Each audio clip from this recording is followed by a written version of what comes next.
Welcome back, guys, to our final installment of the Sigma Freestyle Beginner Series. We are doing Recovery Part 2 this week. We did Recovery Part 1 in the last video. Just to recap a little bit about that, we talked about focusing on the arm path over the water, right? Carrying the bucket and not inverting our shoulders. As you can see right here, there's a little bit of discomfort in the shoulder, coming around, leading with the shoulder, or even worse, leading with the elbow. Want to continue to focus on leading with the hand, keeping that arm nice and relaxed. Once again, like I have a bucket or I'm carrying a grocery bag or something like that in my hands, right? All of those are going to be impacted by your recovery and by your breathing, so make sure to focus on that, okay? Focus on tying everything together to help yourself have a good, comfortable recovery, because once again, it's called the recovery for a reason. It is when your arm is recovering, right? There's no work involved. This week, to tie in a little bit more, we worked on arm path. Now we need to work on timing. We loosely talked about timing of our breathing during the recovery, right? Of breathing early, getting the head back in the water, right? Back in the water as the hand comes into the periphery. This is more timing going into the entry, right? And timing the entirety of the stroke to get into a nice, great catch. So to leading into the hand entry, right? We talk a lot about fingertips. Going back to the shoulder impingement, right? We don't want to be leading with the elbows. We want to lead with the hand, carry the bucket, right? Well, that continues into our entry. You want to enter with your fingertips about 6 to 12 inches away from your face, right? A nice comfortable entry in front of the face, not reaching out too far because that's going to lead us to drop our shoulder, right? You want to stay and focus on being a little bit closer to the body so that you can reach in with your fingertips and extend through the water. So the big focus with that is going to be coming from here, right? We're coming down. Suppose I just took a breath, putting my head back in the water, right? And I'm entering here so that I can extend myself through the water, right?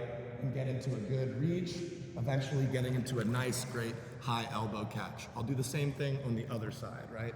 Just took a breath, head is going back in the water, okay? Fingertips about 6 to 12 inches away from your face, depending on how tall you are, how long your arms are. Comfortable fingertips, extend through into my rotation, and then eventually get into a nice, great catch, right? So the big focus is not getting too out in front, because as you'll see, as I just said, dropping the shoulder, dropping the elbow, right? You want to focus on getting here and also not getting too stabby, right? You don't want to get too stabby with the water where everything is right in front of me. You want to make sure that it's nice and cohesive with the movement of the body. Tying in the rotation again, let your body do the work. This is the recovery, I'll say it again. Coming around with the body, let my body in my rotation get myself to this point so that I can enter with my fingertips and get all the way around. So focusing on all these things, you gotta tie it into the comfortable timing of the stroke, right? So we're gonna discuss some drills later that are going to affect some of the timing on purpose.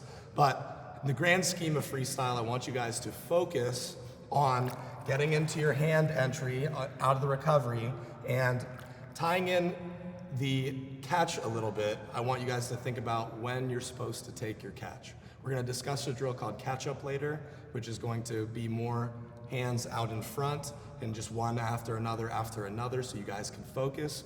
But in the terms of the catch, I want you guys to think about getting into your catch as the hand is passing the eyes, and then the fingertips go as the hand is below the eyes, and then I'm extending into my next stroke. So these are all just things to think about, food for thought. Don't become too hyperfixated on it until you focus on all the different keys and all the different tools that have led up to this point. Drills are coming next. So now we're gonna get to the drill portion of recovery part 2. So before we get into sailboat drill, which we've done before, and catch up, I do wanna talk about a few faults in timing. One of the biggest faults is people like to swim below their eyes, right? So what you don't want to do is swim below your eyes by catching too early into your stroke, swimming with both arms down here, because you're not going to be balanced. I know I've talked about the lever arm or the balance arm out in front. You want to swim a little bit in front of your body. So similar to the breathing pattern of getting your head back in the water, as your hand is passing your eyes. That's about the same time that we're going to be getting into our catch as well. So we're working into our catch and then into the fingertip entry, extending as the hand is coming past the eyes. It's what's known as a 3/4 catch-up, which is pretty much the hyper standard freestyle, if you will.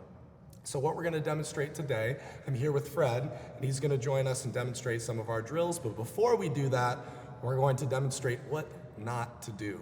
And what not to do is just going to be swimming, once again, below the eyes with no balance, and you're going to see all the differences in the freestyle that make it look a whole lot tougher. Sound good? Sounds good. Okay.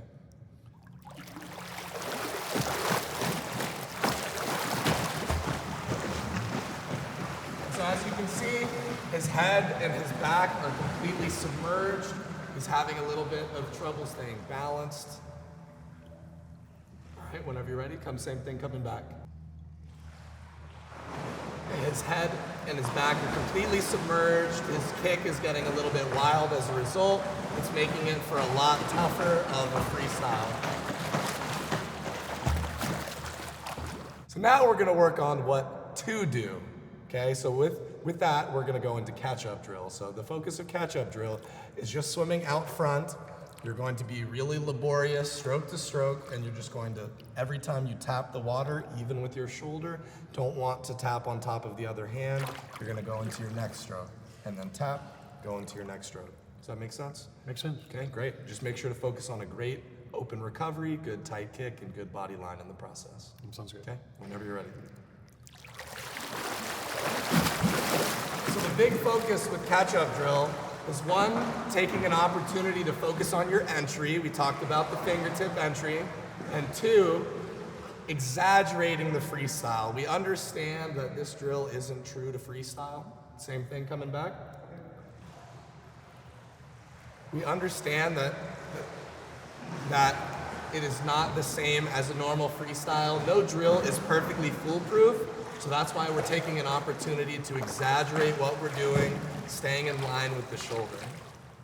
Another thing you can do to really amplify your catch-up drill, and if you're not having a whole lot of comfort, you can always do it with gear, right? You could do it with fins, you can do it with paddles. Another really good tool is using a kickboard or even a small pool noodle and reaching out and grabbing the noodle if you need that as a little bit of a cue to help your freestyle. It's perfectly okay. Use all the tools available to you. So, I mean, if it's going to make your freestyle easier, go for it. Now, the next drill is going to be revisiting a past drill, the sailboat drill. And the big focus with the sailboat drill, which we talked about more before, was body line and a good open rotation, right? We're keeping that hand hanging by our head for 3 counts and then getting into our next stroke. Now, our focus is going to be more about the arm angle and the stroke path, right? We're going from a nice, relaxed arm angle, holding on to the bucket, right? Keeping it relaxed, 3 counts, 1 1,000, 2 1,000, 3 1,000, and then reaching in, getting into that catch right afterwards, fingertips first, and getting into your next stroke, holding each side. So there is no 1, 2, 3 strokes, then hold. You're physically doing this for 1 stroke at a time to really exaggerate and really emphasize your body line and your stroke path. Does that make sense? Makes sense. Awesome. Let's do it. Really want to keep that nice, relaxed recovery. Notice how he's leading with his fingertips, really emphasizing hand path, keeping it relaxed. Nice job. Awesome job. Same thing coming back. Really focus on leading with the hands, not leading with the shoulder, not leading with the elbow. Hanging out there, using that balance arm to keep ourselves straight. And with that, that wraps up our Sigma freestyle recovery drills. Make sure to give these a try. Let us know what you think about them, or if you need any help, we're always ready to answer our questions in the comments. So leave comments below if you have anything for us. And with that, guys, our Sigma freestyle series is coming to a close. So just to recap a little bit, right? We've talked about recovery part 2 this week with timing. That's putting everything together, right? The name of the game with swimming and making swimming easier. can't have a good recovery without a good rotation. You can't have a good rotation without a good body line, and a good body line without a good head position, right? All these things compound on one another. So it's okay to take a step back, right? It's okay to work on these things step by step along your journey.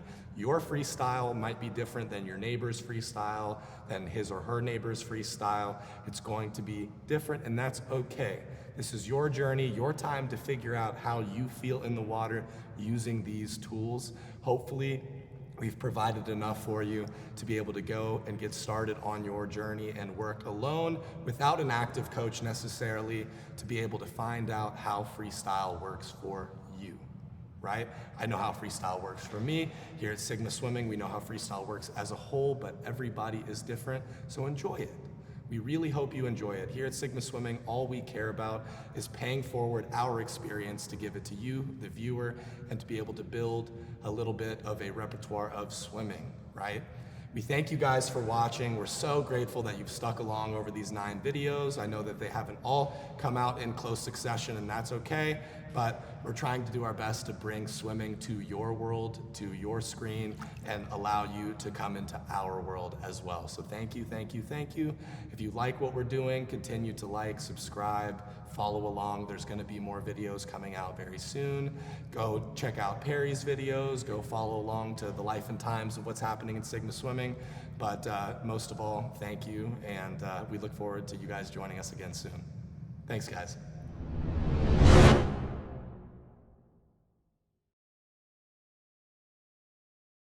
Thanks for watching today's video. If you liked it, be sure to subscribe, share, ring the bell, comment with any questions. If you're in the DFW area and you'd like more information on swim lessons or swim team, be sure to visit www.sigmaswim.org.